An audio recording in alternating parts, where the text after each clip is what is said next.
percaya akan Roh Kudus, Gereja Katolik yang kudus, persekutuan darah kudus, pengampunan dosa, kebangkitan badan, dan kehidupan kekal.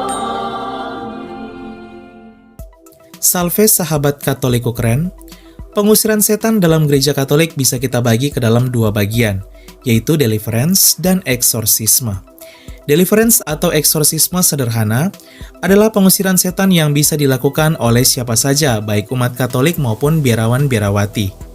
Cara pengusiran setan dalam bentuk deliverance ini bisa sahabat Katoliko keren tonton di video sebelumnya ya, link di deskripsi video dan pin komentar. Sedangkan eksorsisme adalah pengusiran setan yang hanya bisa dilakukan oleh seorang pastor atau romo yang ditunjuk langsung oleh uskup. Tanda-tanda ini akan menyertai orang-orang percaya.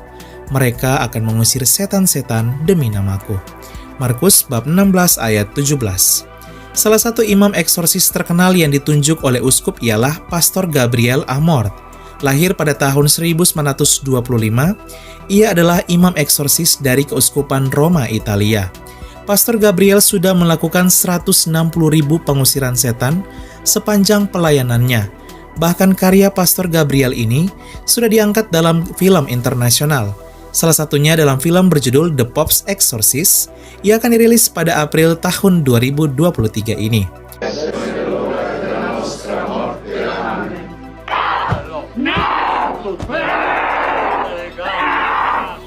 Di sisi lain, gereja Katolik sudah terkenal memiliki peran yang sangat penting dalam pengusiran setan di dunia. Tak heran, banyak film horor internasional yang mengangkat kisah nyata pengusiran setan yang dilakukan oleh gereja Katolik seperti The Conjuring, The Exorcist, Vatican Tapes, dan lain-lain. Sahabat Katoliko keren, dalam gereja Katolik selain Tuhan Yesus Sang Juru Selamat Penolong kita juga memiliki tradisi iman, yaitu memohon bantuan doa dari para kudus Allah, yaitu Santo dan Santa. Sebab doa orang yang benar jika dengan yakin didoakan sangat besar kuasanya. Dalam salah satu buku, Pastor Gabriel mengungkap ada 3 sosok kudus yang paling ditakuti oleh iblis selama ia melakukan pengusiran setan. Inilah 3 sosok kudus yang paling ditakuti oleh iblis. Bila sahabat Katoliko keren berada dalam bahaya dan ketakutan, maka panggillah ketiga sosok kudus ini.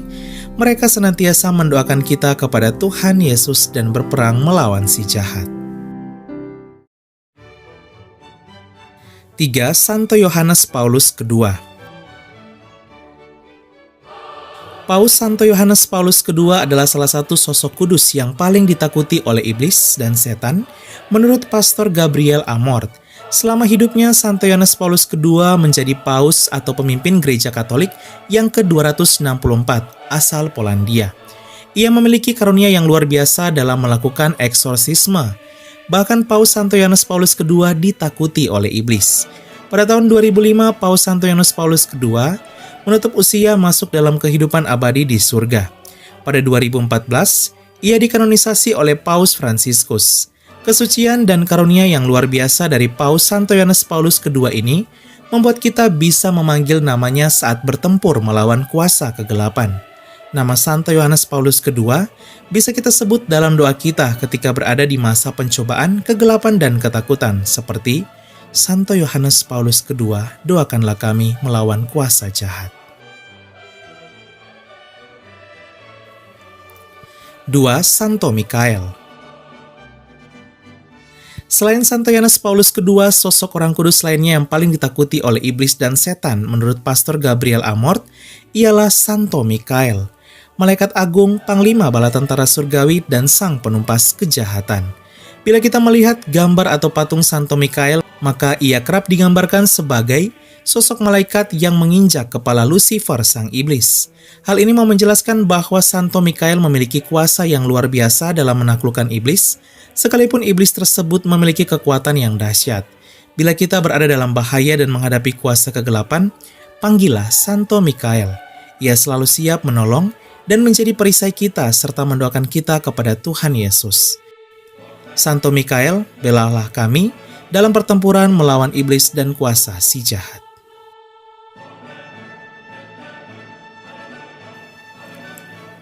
1.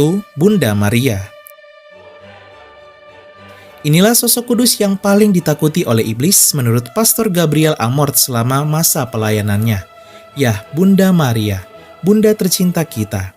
Dalam salah satu pengusiran setan yang dilakukan oleh Pastor Gabriel, iblis yang ia hadapi berkata bahwa sangat ketakutan ketika Pastor Gabriel menyebut nama Bunda Maria.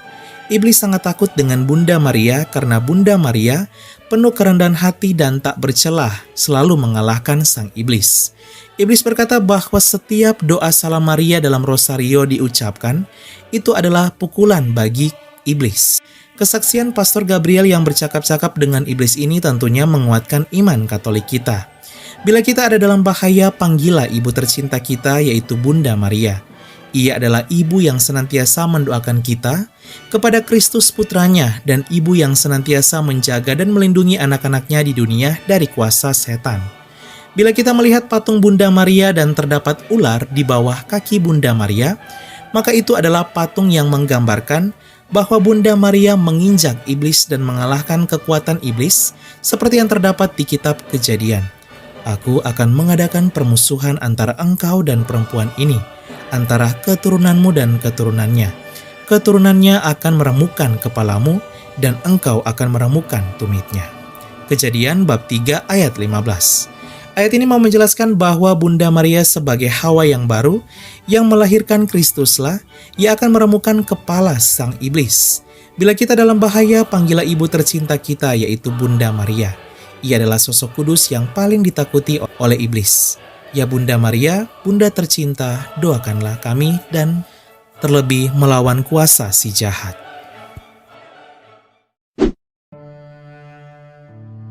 Sahabat Katoliko keren, itulah 3 sosok kudus yang paling ditakuti oleh iblis menurut Pastor Gabriel Amorth, sang pastor pengusir setan atau imam eksorsis terkenal dari Keuskupan Roma, Italia.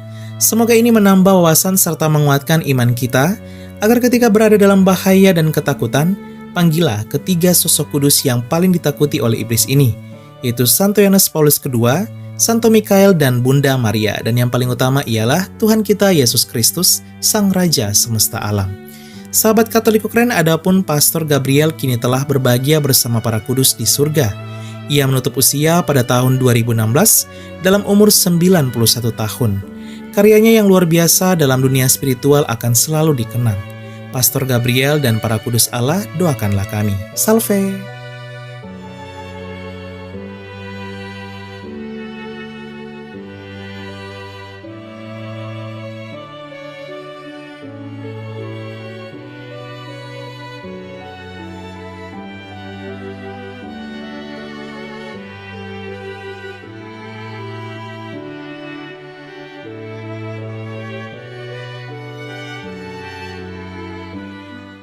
Keluarga kami dibangun dari berbagai bangsa, baik orang tua maupun muda, kaya dan miskin, pria dan wanita, orang yang berdosa maupun yang kudus. Keluarga kami selama berabad-abad telah ada di dunia ini. Dengan rahmat Tuhan, kami membangun rumah sakit dan merawat orang sakit. Membangun panti-panti asuhan untuk membantu orang miskin. Kami adalah organisasi berbasis keagamaan terbesar di dunia, memberikan penghiburan bagi mereka yang membutuhkan. Kami mendidik lebih banyak orang dibandingkan organisasi lain. Kamilah yang mengembangkan metode ilmiah dengan pembuktian yang ilmiah juga. Kami mengembangkan sistem pendidikan dunia dan memperjuangkan hak dalam kehidupan setiap manusia maupun juga dalam pernikahan dan keluarga. Banyak kota di dunia diberi nama orang kudus kami menjadi inspirasi atas jalan suci mereka. Dibimbing oleh Roh Kudus, kamilah yang membuat Alkitab dan melestarikan tradisi suci. Roh Kuduslah yang masih terus membimbing kami hingga lebih dari 2000 tahun. Kami adalah Gereja Katolik. Dengan jumlah anggota keluarga lebih dari 1 miliar, memberikan sakramen sebagai pemenuhan hidup iman Kristiani. Selama berabad-abad kami selalu berdoa untukmu dan juga untuk dunia, setiap jam dan setiap hari dalam misa yang kudus. Yesus sendirilah yang mendirikan gereja kami ketika ia mengatakan kepada Petrus, pemimpin gereja Katolik pertama, "Engkau adalah Petrus dan di atas batu karang ini akan kudirikan gerejaku." Selama 2000 tahun kami memiliki garis kepemimpinan yang tak terputus, yang membimbing gereja Katolik untuk mengasihi dunia yang saling melukai di dalam dunia yang dipenuhi kekacauan dan luka. Sungguh meneguhkan jika kami mengetahui bahwa ada yang tetap berada dalam kebenaran sejati yang kuat, yaitu iman Katolik. Cinta kasih yang kekal dari Tuhan dianugerahkan kepada seluruh ciptaannya. Jika Anda jauh dari gereja Katolik, kami mengajak Anda untuk mengunjungi gereja Katolik hari ini karena kami selalu terbuka. Kami adalah keluarga besar yang dipersatukan oleh Yesus Kristus yang adalah Tuhan dan Juru Selamat kami. Kami adalah gereja Katolik, selamat datang kembali ke rumah yang sejati.